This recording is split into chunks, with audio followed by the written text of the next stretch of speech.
आप धन से कितना भी ऊपर उठ सकते हो, आप चाहो तो सुंदर हो, आपकी सुंदरता को लोग देख सकते हैं, पर याद रखना मनुष्य की जो सबसे बड़ी सुंदरता होती है वो उसका अपना ज्ञान होता है। ज्ञान, नॉलेज। नॉलेजलेस पीपल कुछ नहीं कर सकते इस दुनिया में।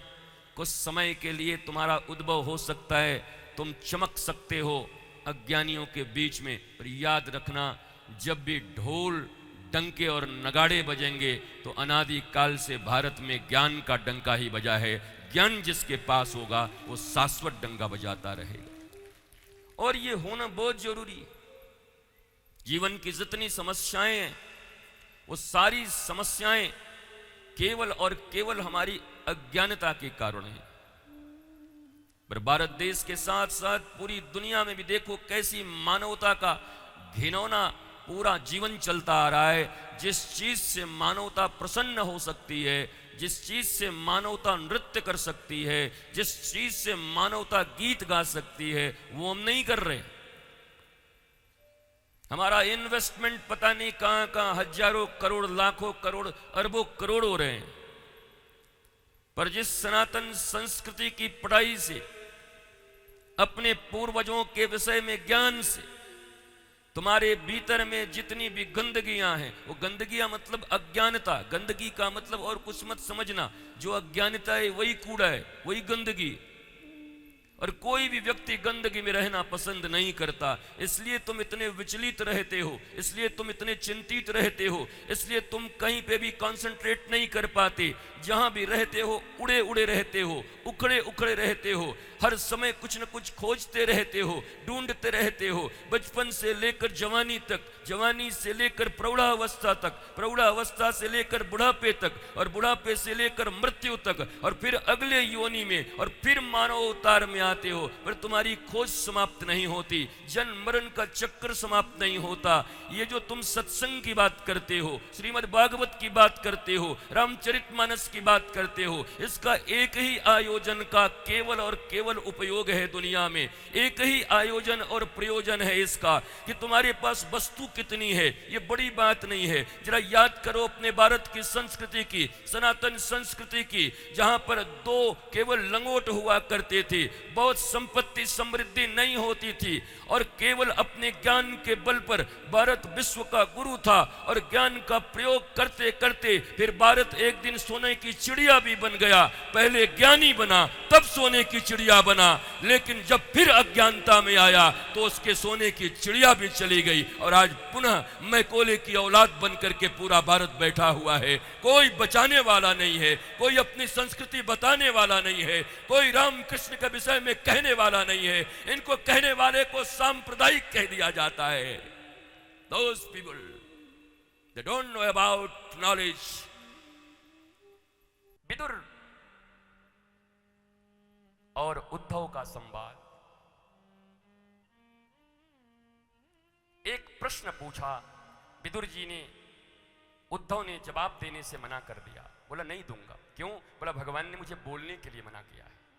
सुनाया जरूर है पर प्रवचन करने का अधिकार मेरा नहीं है। क्या बात है, देखो कह रहे मेरे साथ मैत्रेय भी थे। भगवान ने मैत्रेय को कहा कि मेरा प्यारा विदुर कभी मिल जाए तो मैं जिस भागवत धर्म का प्रतिपादन मैंने उद्धव के पास किया है वो तुम विदुर को बता देना। प्रवचन की विधा सबके लिए नहीं है, ध्यान दो, अगर भारतीय संस्कृति मानते हो। इसलिए तो कहता हूं ताल तंबूरा उठाए 8 ही दिन में भागवती बन गए। भगवान की बात कहना अच्छी बात है, कथा करनी अच्छी बात है, पर गुरु शिष्य परंपरा के अनुरूप निष्णात होकर पहले श्रवण मनन चिंतन निधिध्यासन अर्थात अपने आचरण में लाएं, तब प्रवचन करने का अधिकार है, तब व्यासपीठ पर बैठने का अधिकार है।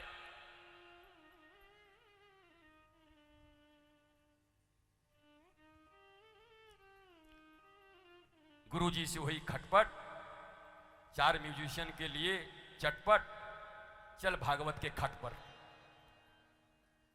अद्दे झकझोरे जा रहे हैं, 3 घंटे में 2 घंटा म्यूजिक झकझोर रहा है। दहिया पी गयो सरारारारारा, दहिया खा गयो टरारारारा, इसके लिए पंडाल थोड़ी बनी दही खाने और पीने के लिए। दही खाओ घर में जाकर के, टरर खाओ, खूब खाओ, नमक डाल के खाओ, रायता बना के खाओ। ये श्रीमद् भागवत ज्ञान यज्ञ है, इसका नाम ही है श्रीमद् भागवत ज्ञान यज्ञ सप्ताह कथा। Knowledge, pure knowledge, the knowledge of infinite, knowledge of blissfulness, knowledge of life, knowledge of smile, knowledge of peace, knowledge of happy family, knowledge of happy nation, knowledge of incarnation. knowledge, ज्ञान, ये सरर टरर नहीं बनाइए, हो जाता है बड़ी बात है, किया जाता है। डंडा ले आए, 4-5 डंडा उठा करके रस रचो है, रस रचो, उंगली पे लग गई, हल्दी चूना लाओ, हल्दी चूना लाओ, बैंडेड लगाए घूम रहे, क्या हुआ? बोला रास हो गया, तन से लग गई यहीं पे रास। रास रचो है, रास रचो है, नाश करो है, नाश करो। रास कोई डांस का फॉर्म नहीं है। अभी जिस दिन रास की कथा होगी उस दिन तुम्हारी बखिया उधेड़ दूंगा मैं। रास के नाम पर जो जो तुम लोग करते हो ना, तुम्हारे ऐसे चुंदी खड़े हो जाएंगे, बाप रे आज तक क्या किया मैंने। रास रचाते चल रहे हैं,